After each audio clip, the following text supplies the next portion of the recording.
पतंजलि योग अध्यात्म विद्या के सामान्यतः सब साधनों, विशेषतः योग साधन के विषय में कुछ कहने से पूर्व यह आवश्यक जान पड़ता है कि इस दृश्य जगत के रूप को समझा जाए।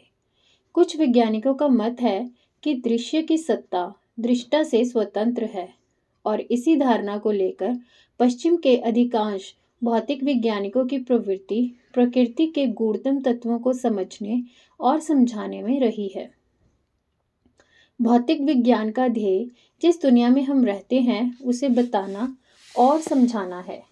विज्ञान की ऐसी परिभाषा की जाती है, परंतु साइंस अब तक यह नहीं समझा सकी है कि विद्युत, अयस्कांत अथवा पार्थिव आकर्षण शक्तियां वास्तव में क्या हैं। ये केवल उनके परिणाम मात्रों का ज्ञान देती हैं। इससे उनके तात्विक स्वरूप का कुछ भी पता नहीं है और भविष्य में शायद ही पता लग सके। अस्तु, भारतीय विद्वानों के मतानुसार दृश्य के अर्थ को भौतिक तत्वों तक ही संकीर्ण नहीं रखा गया। वे सब एक मत से बाह्य जगत को जानने के यंत्र स्वरूप पंच ज्ञानेंद्रियां, मन और बुद्धि सबको दृश्य का अंग मानते हैं। दृष्टा इनसे भिन्न है। यह दृश्य प्रकाश यानी सत्वगुण, क्रिया यानी रजोगुण, स्थिति यानी तमोगुण, भूत यानी पंच तंत्र मात्राएं और पंच महाभूत, इंद्रियां यानी 5 कर्म इंद्रियां और 5 ज्ञान इंद्रियां और अंतःकरण चातुष्टय यानी मन, बुद्धि, चित्त, अहंकार के रूप वाला है। इसका कार्य भोग और मोक्ष देना है। प्रकाश से सूर्य अग्नि का भौतिक प्रकाश और मन बुद्धिगत चेतन प्रकाश दोनों समझने चाहिए। इसी प्रकार क्रिया से चेतन प्राणों की क्रिया और भौतिक विद्युत आदि शक्तियों की अचेतन क्रिया दोनों ग्राह्य हैं। ऐसी ही स्थिति से आलस्य आदि और भौतिक जड़ता यानी इनर्शिया दोनों का ग्रहण करना चाहिए।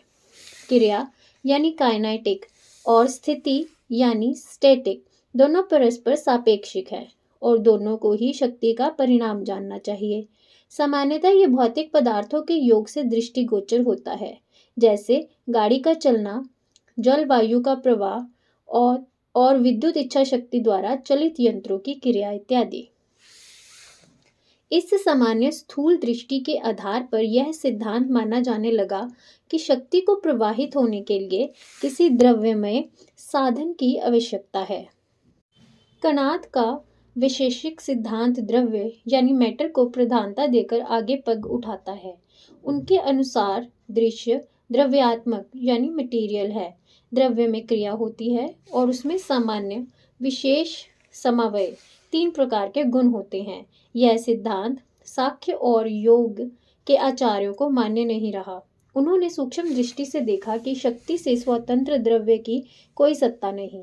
सारा सूक्ष्म और स्थूल जगत एक शक्ति की ही परिणति है। उस शक्ति को उन्होंने प्रकृति या प्रधान कहा, जो सत्व रज तम त्रिगुणात्मिकता है। पाश्चात्य विद्वान भी अभी तक इस धारणा पर दृढ़ थे कि शक्ति को किसी माध्यम की आवश्यकता है अथवा द्रव्य और शक्ति 2 स्वतंत्र, एक दूसरे से विजातीय भिन्न पदार्थ हैं। परंतु आइंस्टाइन नामक जर्मन विद्वान ने पाश्चात्य भौतिक विज्ञान के आज तक माने जाने वाले उक्त मौलिक सिद्धांत को भ्रांत सिद्ध करके विज्ञान के क्षेत्र में सांख्याचार्य कपिल के सदृश नवीन विचारधारा को जन्म दिया। आइंस्टाइन का कथन है कि द्रव्य यानी मैटर गति के अनुपात में घटता बढ़ता है। गति के बढ़ने के साथ साथ द्रव्य भी बढ़ जाता है और गति के कम होने के साथ घट जाता है, अथवा यूं कहें कि द्रव्य शक्ति की ही परिणति मात्र है। परंतु पश्चिम के विद्वानों को अभी यह और समझना है कि भौतिक शक्तियां और मानसिक शक्तियां भी अंततः एक आदि मूल के ही परिणाम है, जैसे कि योग दर्शन के इस सूत्र में कहा गया है। मुंडकोपनिषद के वेद अनुवचन है कि जैसे मकड़ी जाला निकालती है और समेट लेती है, पृथ्वी से औषधियां उत्पन्न होती हैं अथवा जीवित मानव देह से रोम निकलते हैं, वैसे ही यह विश्व उस अक्षर ब्रह्मा से उत्पन्न होता है। तप के द्वारा ब्रह्मा में जगत का अंकुर आता है। उससे यह नश्वर जगत अव्यक्त दशा में उत्पन्न होता है। उस अव्यक्त दशा में प्राण, मन, सत्य, और कभी न नष्ट होने वाले कर्मों के फलस्वरूप लोक उत्पन्न होते हैं। जो सर्वविद और सर्वज्ञ है, उसका तप ज्ञानमय होता है।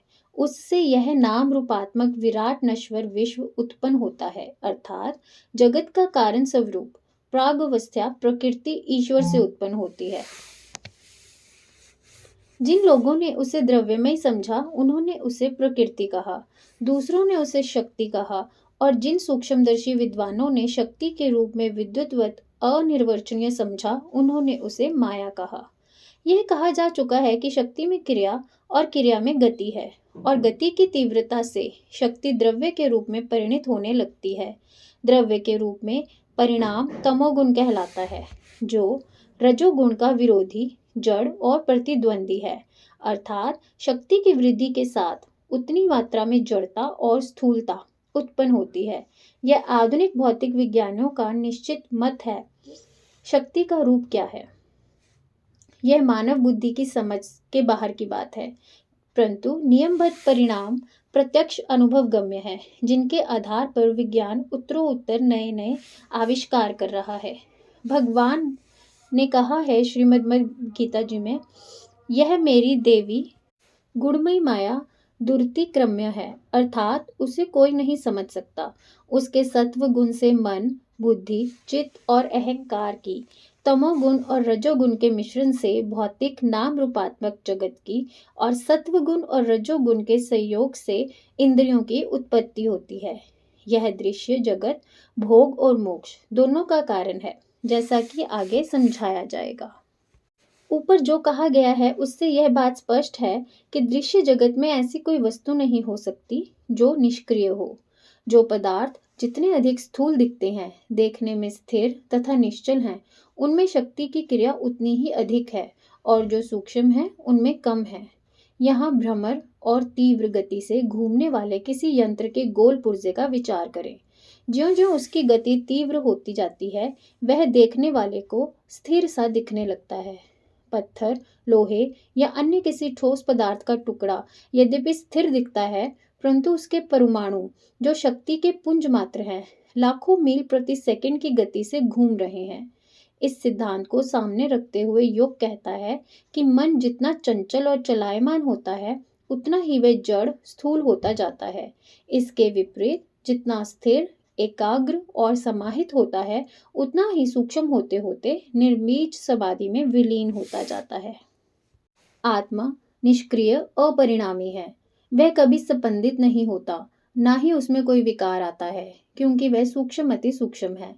समाधिस्थ मन जब आत्मा में विलीन हो जाता है, उसको अमनस्क अवस्था कहते हैं, अर्थात तब मन की मृत्यु हो जाती है। साथ ही यह भी सिद्ध होता है कि जो पदार्थ स्थूलता का त्याग करके सूक्ष्म होने लगता है, उसमें केंद्रित अथवा बंधी हुई शक्ति खुलने लगती है, जैसे पानी के वाष्प बनने अथवा बारूद के जलने पर।